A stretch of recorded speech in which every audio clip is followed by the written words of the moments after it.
to the drawing board. Oh, that mercy, they missing some ingredients. Y'all forgot to put rhythm in them. You forgot to put soul in them. You forgot to put ethics, morals. You forgot to put goodness and righteousness and moral conduct. Back to the drawing board. Well, whenever a product comes off the assembly line and it's that messed up and it's messing up everything, first thing you got to do, you got to go get all of them you can get. Don't they call it a recall? What? Well, hell, we need to do a recall on Caucasian. Okay, I'm going to leave it alone. Y'all getting sensitive.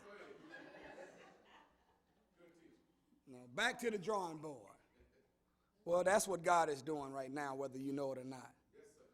So, sisters and brothers, the Obama effect became an incident that was the product of the raising of the black psychology to a new level because of Barack Obama being a black man and then taking a black family into the White House. Robert Collier, who's considered to be one of the pioneers of Western education, he said education is only 1/4 information. And the other 3/4 of education is encouragement. And nothing encourages a person like seeing someone that looks like them that accomplished a great feat in the past. What he's saying is something about a black boy being able to see a black man in the past become great. Something about a black girl seeing black women accomplish great things.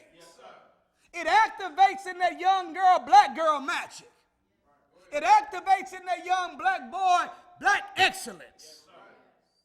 So first phase of us being good parents is we have to make sure that not only are we teaching our children about people that look like them, that accomplished great feats in the past, but we have to also be, most importantly, an example of black girl magic and black excellence in human form. So our children, they won't need a Wi-Fi connection. They won't have to Google it. They won't need a curriculum. They can look at mama and look at daddy and say, I know I can be great because my daddy is great. That's the job of a real father and a mother. Well, what is the Farrakhan effect? Do you know that Jesus, before he departed from among the people, in the book of Matthew, Mark, and Luke of the Bible, he asked 2 interrogatory questions. Interrogatory. Have you ever heard of the word interrogate?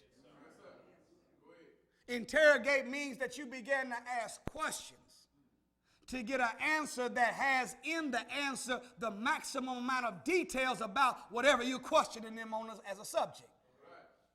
Jesus asked in Matthew 16, in the book of Luke, and also in the book of Mark, he asked the disciples a question. Who do they say I am? They meaning the masses of the people. Are y'all all right? Yes, sir. Brothers and sisters, the ultimate aim of this world has always been to kill the messenger of God. That's why Pharaoh could put out a decree to kill all of the firstborn boy babies, because they wanted to kill Moses before he was born. That's why Herod could say, kill all boy babies 2 years old and under, because they wanted to kill Jesus before he was born. And even if they missed him by a few years, they wanted to make sure they eliminated any possibility of time warp in their judgment. You all right? Why do you think they go so hard on Farrakhan? They've left Jesse Jackson alone. They left Sharpton alone. Haven't they? They've left all of the great ones that came up that used to be the so-called contemporaries and peers of Farrakhan alone. But ever since 1985, they have not let up on crucifying in the public the reputation of the Honorable Minister Louis Farrakhan. The ultimate aim of this world is to kill the messenger of God. And let me say something, brothers. If we got any sense, we should remember that any man that will not treat you right will never teach you right. So before you ever go off of what white folks are saying in the media about anybody, you got to remember that these are the blood relatives of John Harding Hawkins. These are the blood relatives of Willie Lynch. These are the direct descendants of those that kidnapped and murdered us wholesale. Is that right? These are they. And the apple don't fall. What? You thought white folks had changed, but Trump then brought it all back out again. All he did was gave permission. Accept your own. What? That's what Master Fard Muhammad came and told us. He said you could sum up my whole teaching in 6 words: accept your own. Black man and woman, and be your, because yourself is a righteous Muslim. Yourself is the maker. Yourself is the owner. Your own self is the cream of the planet Earth, God of the universe.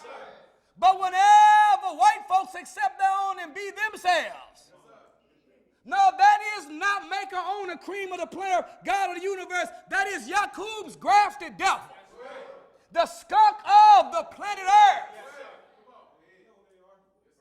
Whenever they be themselves, you see the horns coming back out. Y'all all right? That's right, you got to add it up. So the wicked will always try to undermine the confidence, faith, and trust in leadership. The goal is to get the masses of the people to cast aside that body of knowledge that their leader represents that has in it their salvation. Are y'all all right? I like what all of the great black thinkers are doing, but they're not messengers of God. Did you hear me? Can learn a lot from the writings of Michael Eric Dyson. You can learn a lot from the words of Reverend Al Sharpton. Yes, you can. You can get great wisdom from Cornel West. Is this true? You can get knowledge from Frederick Douglass, W.E.B. Du Bois. You can get great wisdom and organizational skill from Marcus Mosiah Garvey. But that is a difference between a leader, a teacher, or organizer, and an activist, and the messenger of God. They are supporting staff to the messenger. But there's nothing that they have inside of what they teach that has the ingredients that give salvation to the people. Are y'all all right? So the ultimate aim of this world is not to kill an activist, not to kill an organizational leader, not to kill a preacher or a teacher. Ultimate aim of this world is to kill the messenger of God. Because inside the message of a messenger is not just that which brings people together, but it brings the people together and the people in the unity with God. And that becomes a people of destiny. All praise is due to Allah. So the wicked would always try to undermine the confidence, faith, and trust in leadership, so that we will cast aside the body of knowledge that brings salvation. This is why the attack on the Honorable Minister Louis Farrakhan is not an attack on an individual. It is an attack on all of the 47 million of us in America. Because what they're trying to do is get us to turn on. Not the man that's the messenger, but the message that the messenger brings. And since you can't separate the message from the messenger, if I can make you think that he's a homophobic, if I can make you think he's a hate teacher, if I can make you think he's an anti-Semite, then I can make you discard the body of knowledge that he represents. And let me tell you something, if you throw out the message of Muhammad, you have officially thrown out the baby with the bathwater. They go together. Yes, sir. Beautiful. Are y'all still all right? Yes, sir.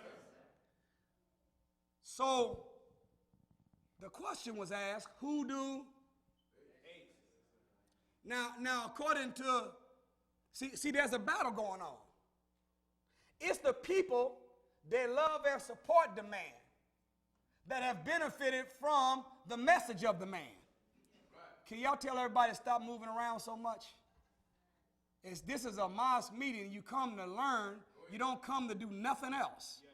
So, Brother Michael, you tell them that I said that anybody that can come in needs to come in. No typing, no moving around, nothing else. The word of Allah is to be respected. Yes, sir. Tell them to come on inside the sanctuary.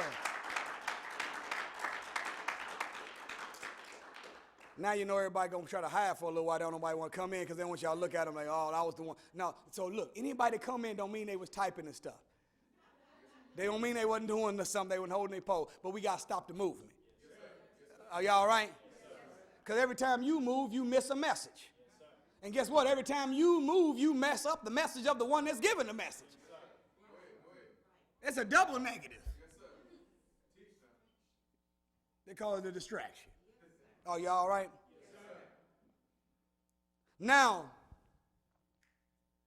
one of the things that you see common among divine men is that whenever they come, they always come under aliases, names that don't necessarily describe who they really are. They never do a lot of bragging and telling people that I am and so forth and so on. Jesus never told people who he was. He just put down a demonstration. If Jesus had been telling everybody who exactly he was, he wouldn't have to ask the question. But the fact that he's asking, who do they say I am, meaning what? I ain't been telling nobody who I am. What I've been doing is I've been laying down the work, and I want to know whether or not my work and your witness has been more successful at swaying public opinion than what Herod and the soothsayers and the magicians have to say about me. Yes, sir. And whenever they responded, Peter said, the people say that you are John the Baptist. Others say Elijah. And still others say Jeremiah or one of the prophets. Yes, hell, that's a pretty good assessment. That's better than saying he's an anti-Semite. That's better than writing him down as a hate teacher. That's better than saying he's homophobic. At least they had him in the line of divide. Are y'all all right? And then Jesus asked a second interrogatory question. Who do you say I am? Believer? Disciple? Follower? So I heard what the people outside say. But my second important question, I want to know, what do the people inside have to say? Yes, sir.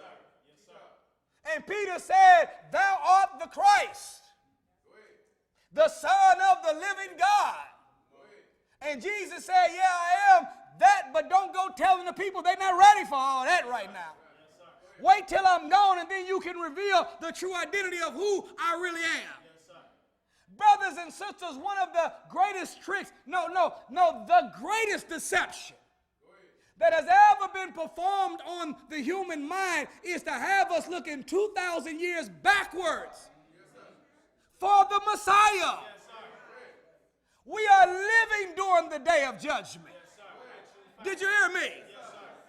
This is the great and the dreadful day of the Lord.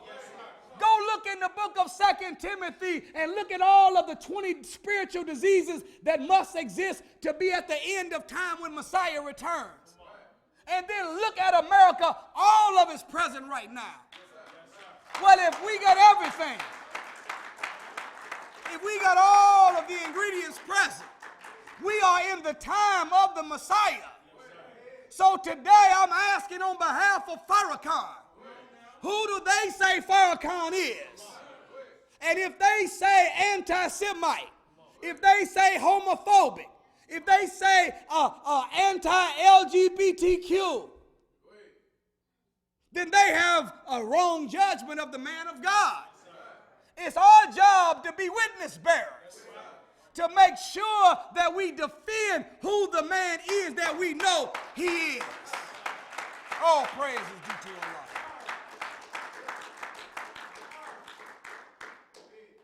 Now, I'm going to say this. Defending Farrakhan ain't about thumb wrestling. What? Y'all don't know nothing about this. Y'all too young. But when we came up, we used to thumb wrestle. Y'all, anybody know something about thumb wrestling? 1, 2, I declare. You remember that? At one time, back in the day, I used to have a Hulk Hogan one. A whole little plastic figure. But today's thumb wrestlers playing around on social media. I'm not saying that you shouldn't respond to those that attack or those that misrepresent in the social media world. You should get at them in an organized, respectful way. But at the end of the day, what good is it for us to type a response and then live a life opposite of the response? Yes, sir. Yes, sir. Oh, y'all understand what I'm saying? So the Honorable Minister Louis Farrakhan said the greatest way that you can defend a messenger of God is by acting according to the judgment you have of that messenger of God. Y'all all right? So yeah, it's good to say that you are Uncle Tom, you are so forth, and please, please send me the white man's name that got you out here looking like a fool so I can go get them instead of you. I'd rather deal with your master than deal with you as a slave. That's a good response. Just give you a little ammunition. But it's better to keep your marriage together. It's better to follow how to eat to live. It's better to give a good word. It's better to treat people with kindness and respect. It's better to forbid evil and invite to good. It's better to live a moral life. It's better to be a caring of others. It's better to work for the resurrection of your people. It's better to live the life of a righteous Muslim than it is to stay thumb wrestling and live an opposite. All praise is due to Allah. Y'all all right? Yes, sir. So who do you say I am? The most honorable Elijah Muhammad said that when Master Fard Muhammad came and made himself known in America, he used aliases. Right. Tell it. Is that right? Yes, sir. Aliases were not just names that were different than his biological name that he received from his parents, but he actually used titles that were not the title that he really was. Even when Master Fard Muhammad left, he never said his name was Master or his title was Master. He presented himself originally as one of your brothers from the East. And he came saying that, look, all your brothers in the East that's over there, they don't eat hog. We don't eat no pork over there. All your brothers in the East, they don't believe in no white Jesus. No, they don't believe in no heaven in the sky after you die in the sweet by and by. No, your brothers in the East, they believe in getting some sound on the ground while you still around. Yes, sir. No, your brothers in the East don't believe that there's no devil under the ground. In no pantyhose outfit with pitchforks and horns coming off of his head, gonna burn you after you're dead. No, they believe that the great Shaitan is the United States of America. That the world we live in is ruled by human devils. And they are Caucasian, and America is the headquarters of Satan. Then he left and said, signed, Prophet W.D. Farrakhan. Yes, sir. He was more than a brother from the East. He was much more than Prophet W.D. Farrakhan. But he hid his identity from the people. The Bible says it like this. He had horns coming out of his head. But there was the hiding of his power. That's how Habakkuk seen him. Meaning I am more than what I am, but I can't tell you who I am. Why can't you tell us who you really are? Because if I tell you who you really are and you don't respect and act accordingly, I got to judge you. So I got one or two options. If I tell you who I am, either I got to judge you or I got to leave so I won't judge you. Y'all still all right? Yes, sir. So now, we are in another era of time. Who do they say Farrakhan is? Who do you believe he is? Yes, sir. Outside, inside. Yes, man, look, you can't say Jesse Jackson, Al Sharpton, Louis Farrakhan. You can't say W.E.B. Du Bois, Frederick Douglass, Louis Farrakhan. When you say Farrakhan, you got to say Moses and Aaron and Joshua and Jesus and Muhammad. You got to put him in that line of divine. He is. He is the messenger of God of today. He's God's man on scene. How the hell else you think he survived it? There never has been another Negro that the Jews jumped on that survived it. They broke Jesse's back, didn't they? They broke Dr. King's movement. Everybody that they've come against, they've been able to eliminate them and their movement from the face of the earth. The counterintelligence program of J. Edgar Hoover didn't just attack the Nation of Islam. They attacked the Black Panther Party. They attacked SNCC. They attacked CORE. They attacked MOVE. Didn't they? All of them are gone. But why is the nation still here? That's a question you got to ask yourself.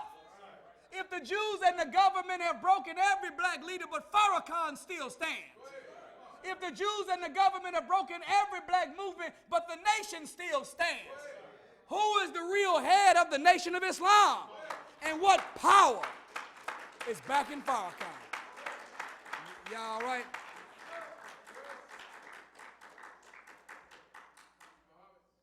To close out the Farrakhan effect.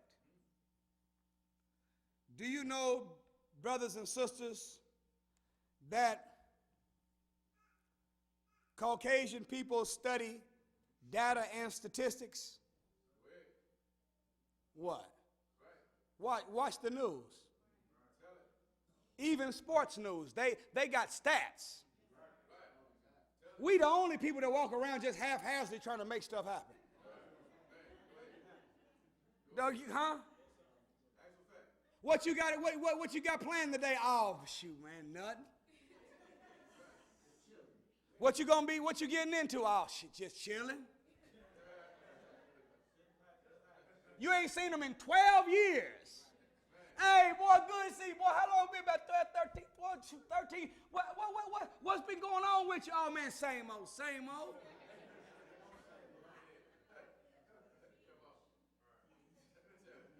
I can't call it.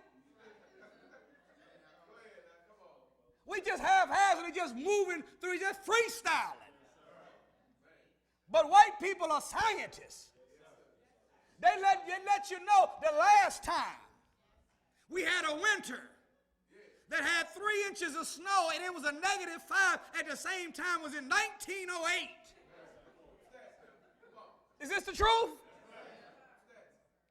You get somebody on, you watching a game, man, pull up on the free throw line. Well, right now, his free throw percentage is 68%. Last year it was 58%. His rookie year, 14 years ago, it was 82%. He's gone down.